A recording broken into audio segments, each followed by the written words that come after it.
11 de la mañana con 38 minutos, la Fiscalía y la Policía de Investigaciones dieron a conocer los resultados de una indagatoria que dejó a 36 detenidos por un millonario fraude a FONASA, el cual era realizado a través de licencias médicas falsas. Estamos con el fiscal de Alta Complejidad Oriente, Álvaro Pérez, ya lo vemos en la pantalla de CNN Chile, para conversar sobre este caso. ¿Cómo está, fiscal? Muchas gracias por su tiempo.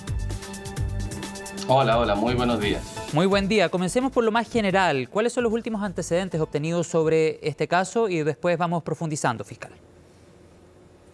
Bueno, los antecedentes de alguna forma ya fueron conocidos, expuestos en la audiencia de formalización de la semana recién pasada. Desde el año 2020 a junio del año 2023, un clan familiar, así como también compuesto por algunas personas de estrecha confianza de este clan, generaron un sistema defraudatorio en relación a los subsidios por incapacidad laboral que entrega FONASA y que hoy día ascienden a un monto aproximado de 4.200 millones de pesos. El modo operandi estaba representado porque este clan se hacía directa o indirectamente de al menos 3 sociedades, hoy día son 3 las pesquisadas, pero eventualmente podrían existir otras, 2 de seguridad, 1 de transporte, que no realizaban ningún tipo de actividades propias del giro.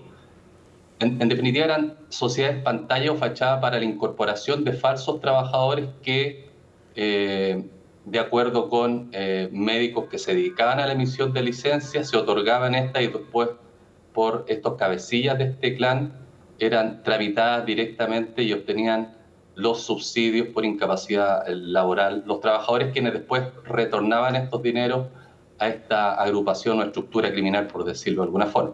Claro, fiscal, usted ha hablado de un perjuicio para el Estado de aproximadamente 4.200 millones de pesos, considerando este último caso que ha sido dado a conocer, usted lo señalaba hace algunas jornadas atrás. Sin embargo, si vamos a la causa madre, usted también señalaba durante las últimas horas que el perjuicio es mucho mayor, 75.000 o incluso 80.000 millones de pesos relacionados, por ejemplo, a los pagos por subsidios de incapacidad laboral a través de licencias falsas, por ejemplo. Exacto, el año pasado, a fines de, para ser específico, el 6 de diciembre del año 2022, fueron detenidos y formalizados al menos 3 agrupaciones de médicos mayoritariamente extranjeros que crearon centros médicos con el objeto claro y preciso de defraudar al fisco mediante este sistema de emisión de licencias falsas. En ese caso en particular, estamos hablando de más de 140.000 licencias médicas. Imagínense. Con perjuicios, claro, ¿no? Es una cantidad impresionante, con perjuicios entre los 75.000, 80.000 millones de pesos. ¿Fiscal? Son dineros fiscales, dineros de todos los chilenos de FONASA. Dígame. Incluso con médicos privados de libertad. Perdón. Incluso con médicos privados de libertad como parte de esta estructura y de esta operativa. O sea, en aquella causa principal existen médicos privados de libertad. Fueron formalizados en aquella oportunidad 27 médicos y los que quedaron sujetos a medidas de prisión preventiva fueron 7 de aquellos. Otro tema, fiscal, que me gustaría preguntarle sobre las lecciones que deja un caso de estas características y lo vulnerable que puede tornarse el sistema. De hecho, estamos hablando de una gran cantidad de plata. Usted, de hecho, entregaba las cifras hace algunos minutos atrás. ¿Qué lecciones dejan sobre la vulnerabilidad o lo expuesto que está el sistema, por ejemplo, de FONASA a casos de estas características? Bueno, sí, a ver, en los hechos, en lo concreto, es que el fraude se ha producido, ¿ya? Claro. Y por tanto deben haber ciertos inconvenientes en materia de control y de fiscalización interna de los organismos que intervienen en toda esta cadena que se traduce en los pagos de subsidios por incapacidad laboral. En la causa en donde hacíamos referencia al clan, sí, fue Contraloría Interna de las cajas de compensación, de una de las cajas de compensación que logró dar cuenta de ciertos elementos indiciarios de que se estaba produciendo un fraude. Bueno, a través de esa Contraloría Interna de esta caja de compensación se logró dar inicio a esta investigación. Ahora, evidentemente yo me imagino, y así debiera ser, que organismos públicos como FONASA debieran también contar con contralorías internas que permitan pesquisar este tipo de fraude, al menos estas situaciones irregulares, ¿no?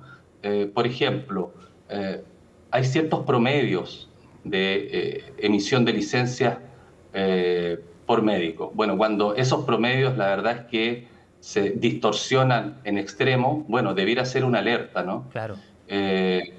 Hay un promedio que aproximadamente de no más de 200, 250 licencias anuales, esto dado por FONASA y también por la Superintendencia de Seguridad Social. Bueno, pero en estos casos, por ejemplo, en el primer caso del año pasado, en donde fueron formalizados estos médicos extranjeros, algunos de ellos tenían 3.000, 4.000, 5.000, 6.000, 8.000, 10.000 licencias anuales. Bueno, ¿qué pasó ahí? Que eso no se pudo... ¿Cómo no se detecta? Claro. No saltaron la alarma en forma Sí, claro. oportuna. Me parece que son las instituciones relacionadas quienes debieran dar cuenta de qué pasó con aquellos controles. Claro, es interesante el punto que usted hace, fiscal, pensando en futuras mejoras que se puedan incorporar al sistema para poder detectar o para que se puedan encender las alarmas antes, como señalaba al final de la respuesta. Y de hecho estaba leyendo sobre este caso en particular, que una de estas empresas pantalla, estamos hablando de 3 empresas con estructura, con jerarquía y todo, llegó a tener en algún momento casi el 80% de los trabajadores con licencias médicas, lo que claramente es inviable y lo que claramente debió haber despertado las alarmas mucho antes de que llegáramos a un caso de estas características. Y sobre la misma preguntarle, ¿es común que esto suceda? A ver, bien lo dice usted. Precisamente una empresa, ¿ya? Una industria, en donde el 80% de los trabajadores se encuentra con licencia médica, claramente no es viable. Claro. Y eso fue uno de los indicios que la Caja de Compensación consideró para efectos de poner los antecedentes a disposición de la Fiscalía. Pero insisto, yo creo que todos los organismos públicos comprometidos en esta cadena de emisión de licencias debieran contar con elementos de control y fiscalización internos que hiciera saltar la alarma, digamos. Hay veces que las cuestiones son muy evidentes. Insisto, no es posible que un médico emita 10.000, 8.000, incluso 2.000 o 3.000 licencias anuales. No, está fuera de todo rango y de todo parámetro de normalidad. Claro que sí. Estamos hablando de 3 empresas pantalla. ¿A qué rubros pertenecían supuestamente esas empresas, fiscal? ¿Y cuál era la estructura que operaba en cada una de ellas? A ver, son 2 empresas de seguridad, ¿Ya?